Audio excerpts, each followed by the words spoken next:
Okay, so we'll start as we normally do. So stilling the mind, getting ready to be open to what we're going to be discussing. Om.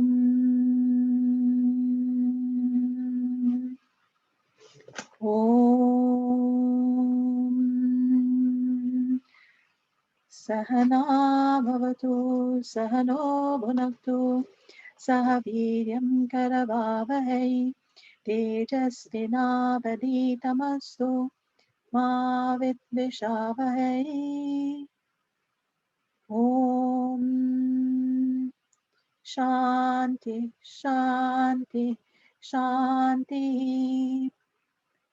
Om Sadashiva Samarambham Shankaracharya Madhyamam Asmadacharya Paryantam Vande Guru Paramparam.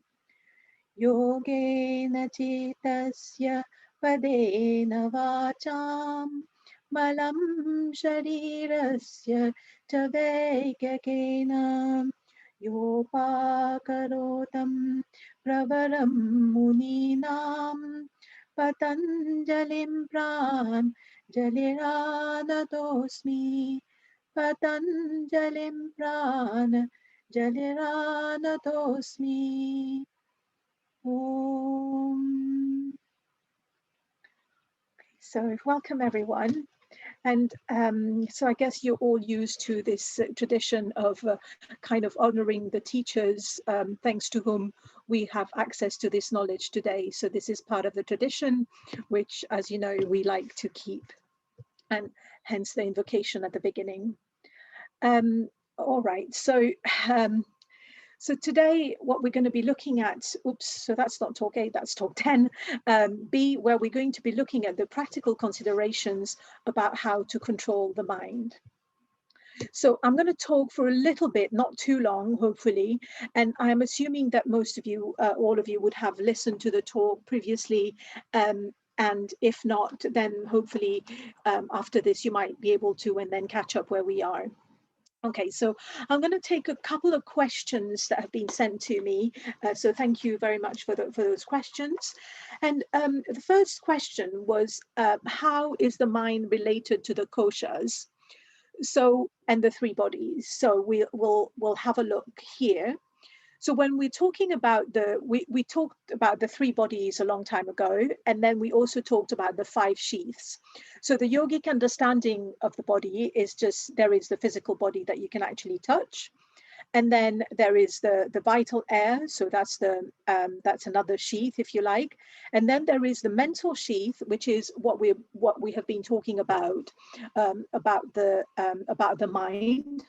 And then the intellectual sheath, so that's the that's to do with the intellect as well. And then there is the Anandamaya kosha, so that's the blissful sheath, which is another kind of more subtle. So it goes from one subtle to more subtle as we go down in this table here.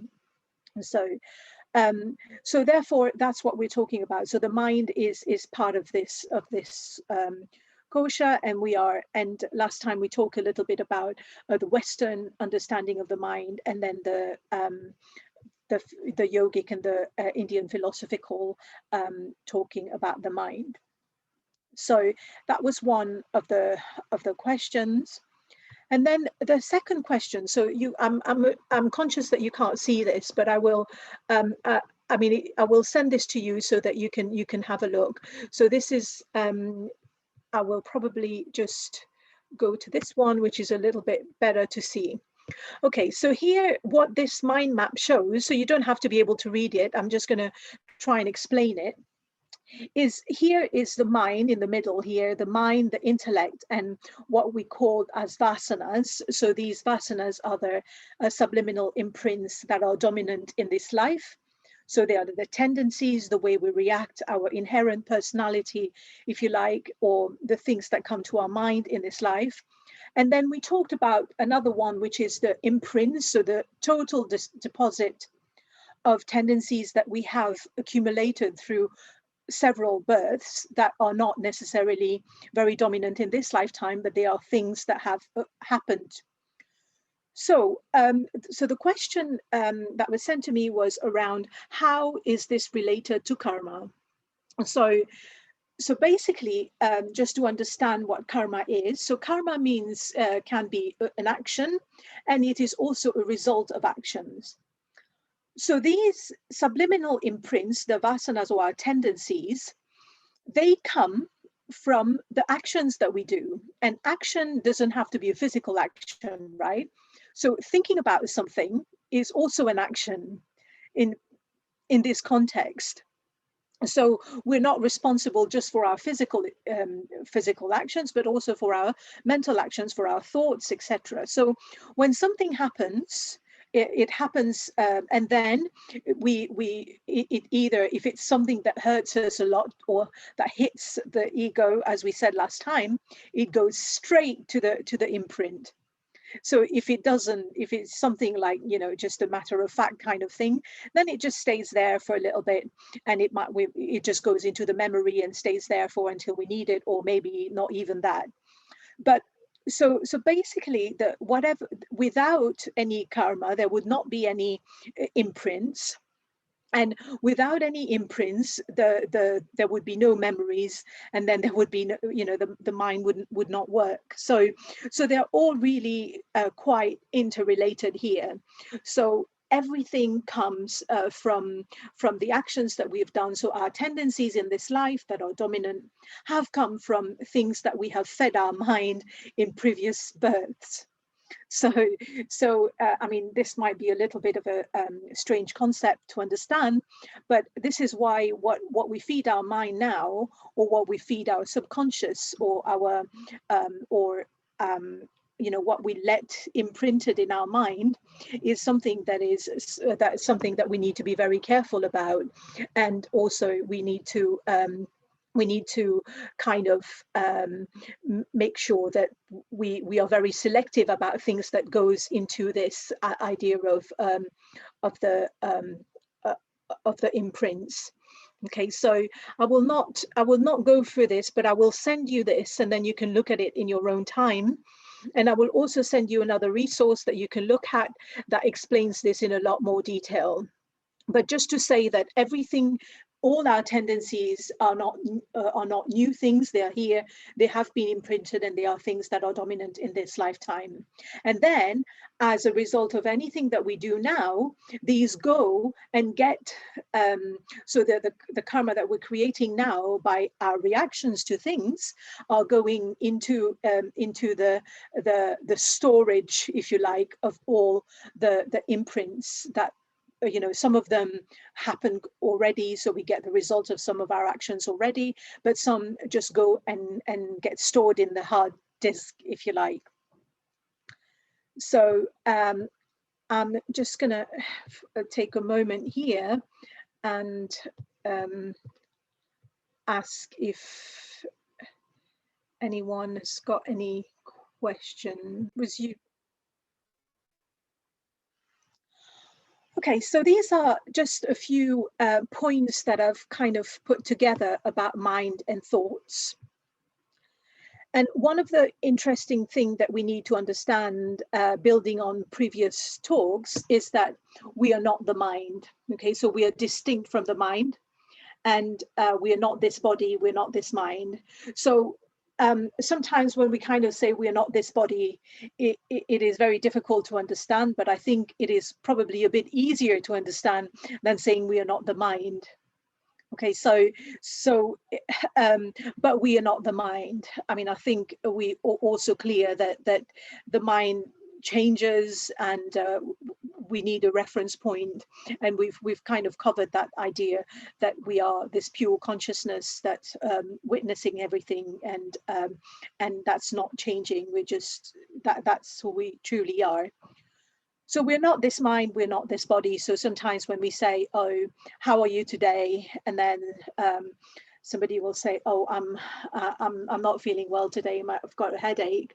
So it's not that you are not feeling well, it's that your body is not feeling well. Okay, so your head is not feeling well, the head that you are occupying for now.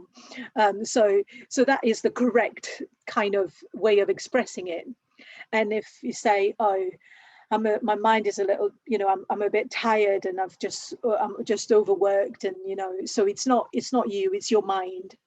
So making that connection or that distinction between us not being the mind is really, really very helpful. And it's something that we can that if we appreciate that, it will lead to a lot of um, of relief in many ways, because sometimes, as we all know, we kind of have thoughts and we identify so much with these thoughts and we become these thoughts, and but then it's quite nice to be able to take a little bit of a step back and say, well, actually, this is my mind and that's what mind does, and that's not me.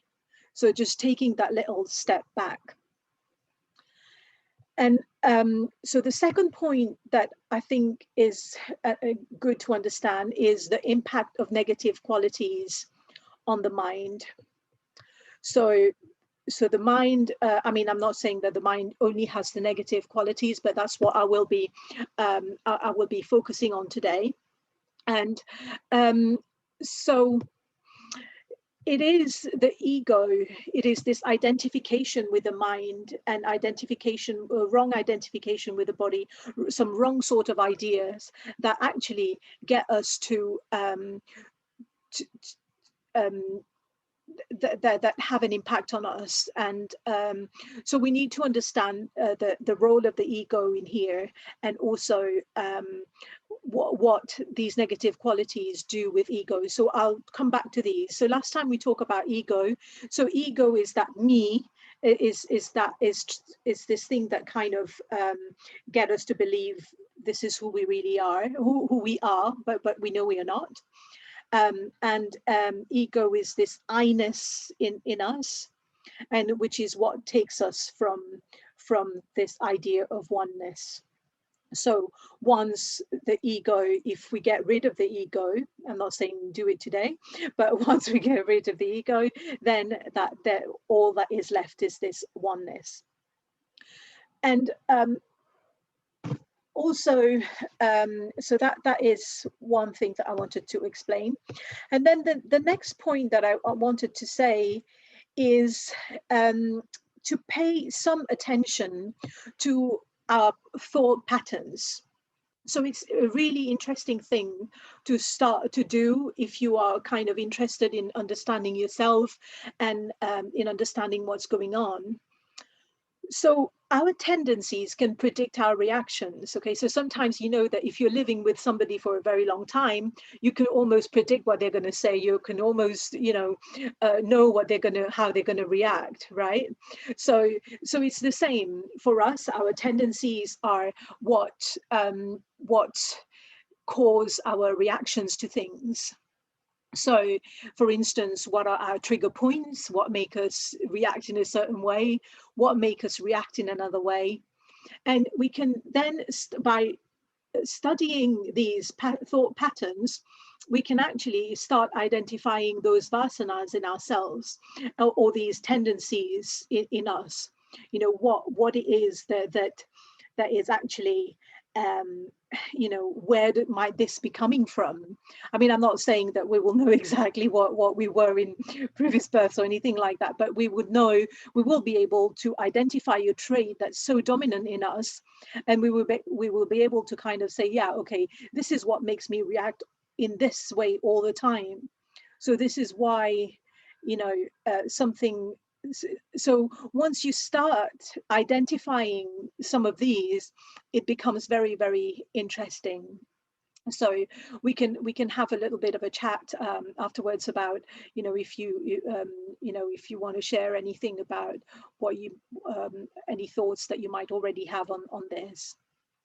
So then once we kind of look at our thoughts and identify the tendencies a little bit, then this empower us in a way to kind of say, okay, so I have got this tendency, so now is this a tendency that I want to keep or not?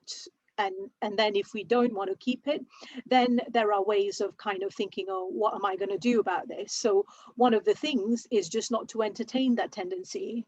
So when you know something is coming, or once we take a concrete example, we'll be able to see how we can kind of reverse that tendency, and if that's what we want to do. And then the fourth thing about that I wanted to talk about is to understand that when we decide to kind of better ourselves, what I mean by better ourselves here is to focus on our good qualities and reduce our negative qualities. And this is something that we do for us. Okay, so it is all these work that we do is we do it for us, and we don't do it for others. It is something that is going to give us this great thing, which is called peace of mind, which is called happiness, which is also called moksha in this life. So this is what we want to achieve. So sometimes we kind of say, oh, I'm not going to do this because it's the other person is going to benefit, or it's about the other person, so I'm not going to bother. But a lot of time it's about us. So one of the things is I wanted to talk about is forgiveness. So forgiveness is one great such example. So when we forgive someone, that person has very, very little to gain from the act of forgiving. You're not doing anyone a favor by forgiving them, but you are doing yourself a bigger favor, or you might be doing them a little favor, but you're doing yourself like 10 times more of that favor by forgiving them. So by forgiving them, you let that load off your mind, and all these emotions, negative emotions that you're harboring, will just lift.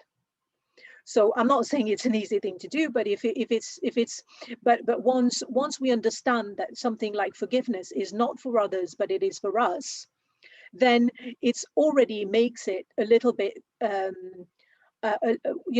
makes that idea a little bit more acceptable to us, that, okay, yeah, I will think about it and it may be a good idea for me. So a lot of these things, it is about our own peace of mind. And a lot of these positive qualities that we will look at in a bit is about, joy that it gives you. It's about it's a lot of it is about yourself. So like for people who are very generous and who like to give, so a lot of times it is not necessarily about the other person so much on the receiving end, but it is about how good the person who gives feels about themselves. So it is a little bit of a selfish thing sometimes, but that's okay. I mean, it's not anything that's against any values or anything like that. It is but once, I mean, what I'm trying to say here is that bettering ourselves is not for others, but it is something for us. Others would benefit as well, inevitably, but it is something that we do for us. So but of course we can disagree about this in a bit, and you can tell me what your thoughts are on this. And then so I just wanted to kind of do this little thing to say, well, actually, one of the aims that we want to, one of our aims is to reduce our thoughts. I mean, there is a lot of unnecessary thoughts that go through, and once we kind of reduce them, we start feeling a lot lighter about things. And so I'm going to time you in a bit, and then I'm going to ask you to count the number of thoughts per minute. But I will stop the recording when I do that. But I just think it's quite entertaining. And then and also the other thing that we want to be doing, if you're seriously thinking about the mind and its effect on our happiness, is to observe the effects of likes and dislikes on the mind. So a like, a strong like or liking is a good thing in principle. A priori, it's a good thing. But what it also means is that the lack of this thing, which is a good thing, um, okay, yeah. So the lack of this thing that we like, it gives us dislike. So if we don't get what we like, then we are not very happy about this. So it is good to kind of start observing what our likes are and what our dislikes are, what are our triggers.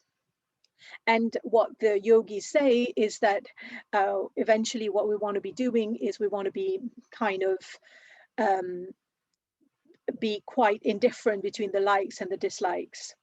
And the true practice is that, you know, we tend to want to do things that we like, but the true spiritual practice is actually to like what you have to do rather than do what you like. So, you know, like sometimes we don't really like our job, and there are things there and some things that we have to do, and like, oh, why am I in this situation? I mean, you know, okay, so with a job situation, sometimes you do need to change, fair enough. But sometimes it is only kind of saying, oh, well, you know, there'll be other problems in the next job. So we'll move from one to another. And one thing that we sometimes don't realize is the problem is us in a way, is how we react to these things and how we can change ourselves in many ways to to kind of make these things a little bit better for ourselves. I'm not saying that we should never change or anything like that, but I'm saying that, you know, it's a very, very strong temptation to say, oh yeah, I don't like this, I don't like that about this, and this is, you know, but then you might be able to do something about it, but you might not be able to do something about it either. And then, but there are ways that you can deal with this that kind of makes you feel quite happy in the end and quite content with what you're doing, acknowledging the weaknesses. So it's kind of having that little separation. Similarly, so we can talk forever about these likes and dislikes on the mind, and the what the term that is very often used here is equanimities of the mind. So where the mind is kind of in this balanced state, whether it is something really pleasant or really unpleasant that happens, you kind of don't react too much to it. I mean, you can be a little bit happy, but you know, but then you're not going to go into a state of elation, or you're not going to, if something terrible has happened, you don't go into a terrible depression, but you're just kind of somewhere in the middle-ish and really understand this is what's happened. And so I will kind of pause here.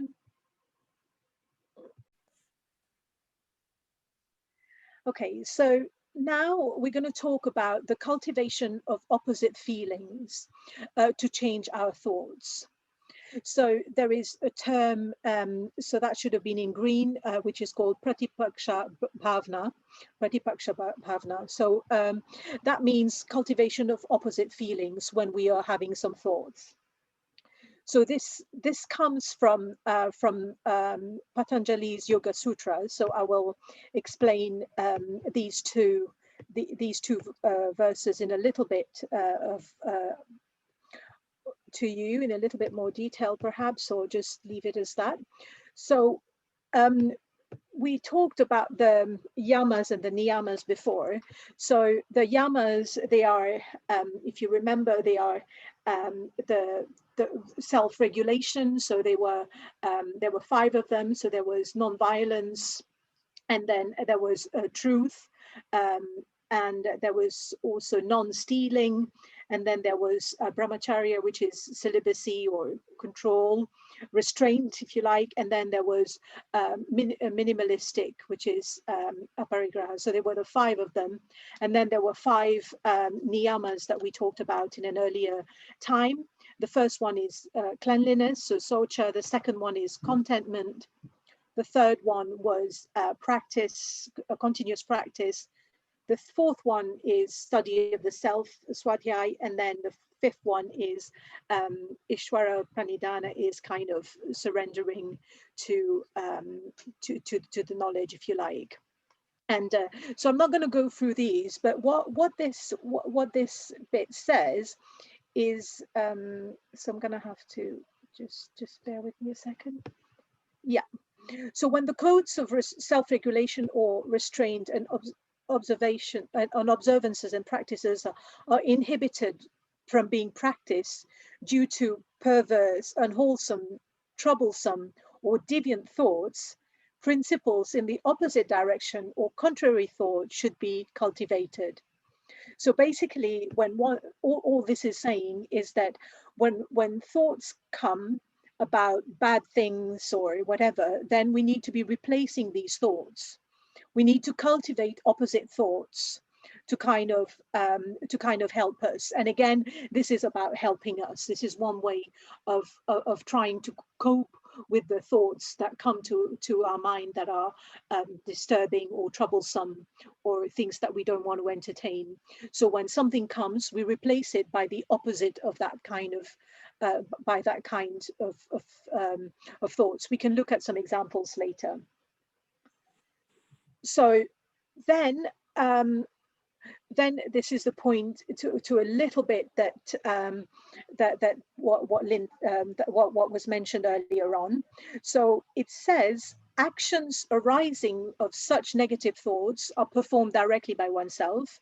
So we do it to ourselves, or it could be caused to be done through someone else, or approved of when done by others. So all of these may be preceded or performed through anger. So why we've got these negative thoughts, they come because of anger, because of greed, because of delusion. And then, what Patanjali does here is it classifies those as different intensity. So they can be mild anger, they can be moderate anger, intense anger, and for the same with greed and delusion. So he's just classifying them. So everything is very, very systematic in this text, and very cryptic. So and the last sentence, what it's saying is that actually to remind ourselves that these negative thoughts are the causes of unending misery and ignorance and all these, is itself kind of saying it is some sort of Pratipaksha Bhavana anyway. It's kind of saying just recognizing the fact that these are caused because of these things that are happening is already some way towards realizing, analyzing the thoughts, if you like. Okay, so just getting an idea of the of where these thoughts are coming from. So there are two things here, is that just acknowledging that this is where these things are coming from. These are where these negative thoughts by someone else, by yourself, or is happening, is because of these things. And just recognizing these is already some sort of going towards this thinking of the opposite. And then obviously cultivating the directly opposite thoughts is what this concept of cultivation of the opposite is about. So now I'll move on to the last bit that I wanted to talk about is, so in the text as well, some of the practices that are given to stabilize the mind. So I've just taken the selective ones that are easier to understand. So normally it takes about an hour to explain each one of them, but I'm going to do it in 1 minute. So, well, one of them is saying in relationships, the mind becomes purified by cultivating feelings of friendliness for towards those who are happy, compassion for those who are suffering, goodwill towards those who are virtuous, and indifference and neutrality towards those we perceive as wicked. Okay, so this is the practice. So how we can so as you can see, by cultivating people who are happy, instead of being envious of their happiness and saying, oh, why are they happy and I'm not, it is kind of saying, well, actually, rather than letting these potential things that are very, very human to kind of get into our mind, we then cultivate feelings of friendliness towards these people. So once we kind of associate ourselves with people who are happy, then their happiness, we become part of their happiness as well. And similarly, for those who are suffering, our duty is to be compassionate towards them. And then for those who are virtuous, our goodwill, so which is very understandable. But then this is slightly more difficult, if you like, is indifference or neutrality towards those we perceive as wicked. So that leads a little bit to the discussion we had on forgiveness again. So by having intense feeling towards them, you are hurting yourself. Instead, what we want is neutrality or indifference toward these. I mean, but then that, and then there was the other issue that we said, you know, if you needed to be militant about some of the things, then by all means, please do. For, you know, so that is another thing that is really that is really good, and it's really powerful to think about this, and to really you know this by heart and remind us of that all the time. And the second one is, as you would know, is the mind is also calm by regulating the breath. So we do that in the class, in the Hatha Yoga class, and mainly by focusing on the exhalation. So this is where the mind becomes calmer, by focusing on the exhalation, and then also the stilling of the breath that comes from such practice. So and also there might be little pauses in the yoga practice. So I might do that a little bit more tomorrow for those of you who are attending, and you can kind of focus on that a little bit and then observe the mind. And then the other one is talking about contemplating on having a mind that is free from desires. The mind becomes still and tranquil. So free from desires. Okay, so this is easier. This is a very advanced practice, but I'm just putting it out there. And then finally, by contemplation on, so this should be on, whatever object or principle one might like, or towards which one has a predisposition, the mind becomes stable and tranquil. So if we need to focus our mind, we know what our happy things are, and you know, by contemplating on these, our mind becomes still.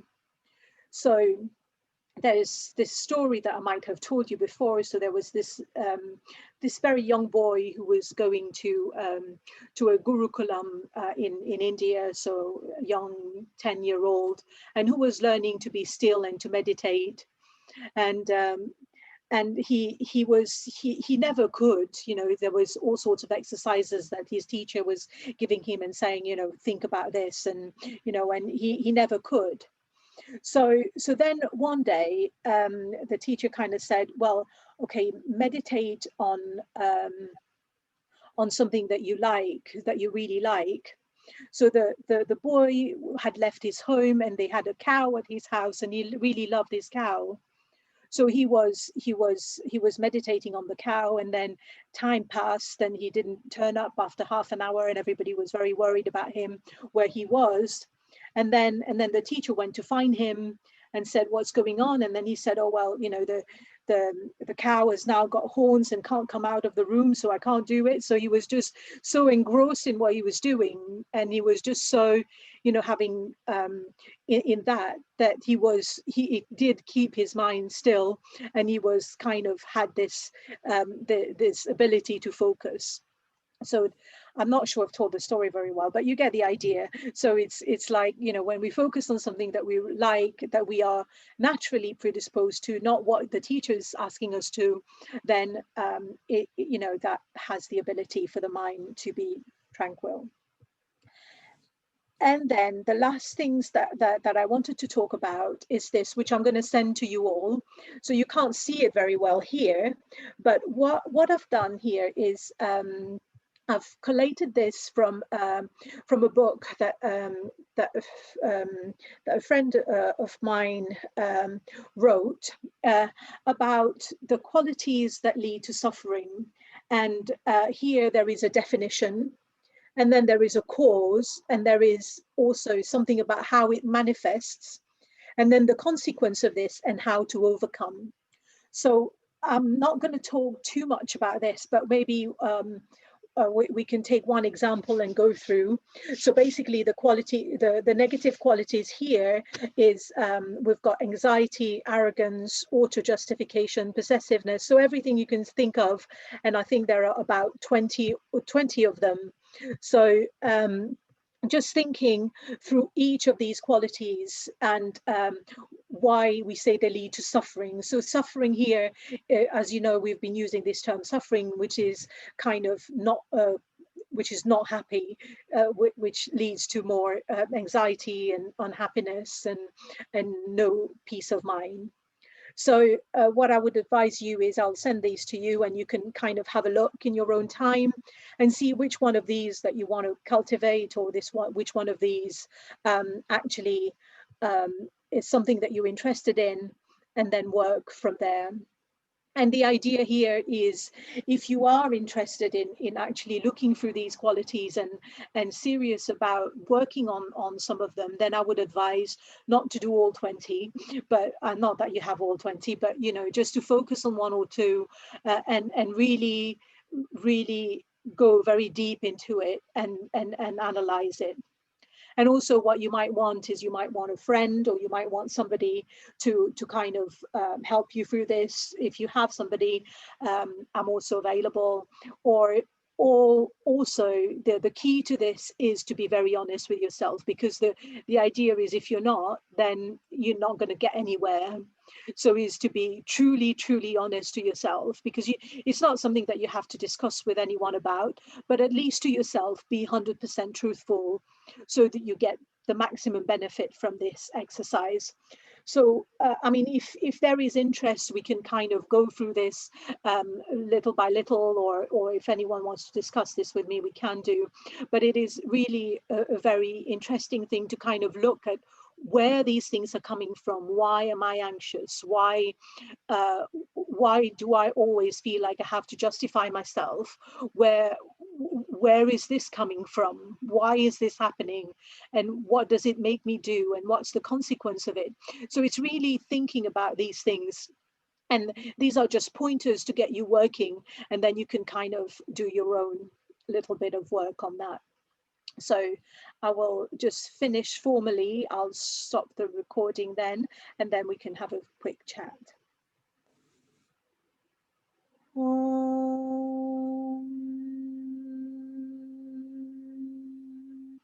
Purnamada Purnamidam Purnat Purnamudachyate Purnasya Purnamadaya Purnamevavashishyate.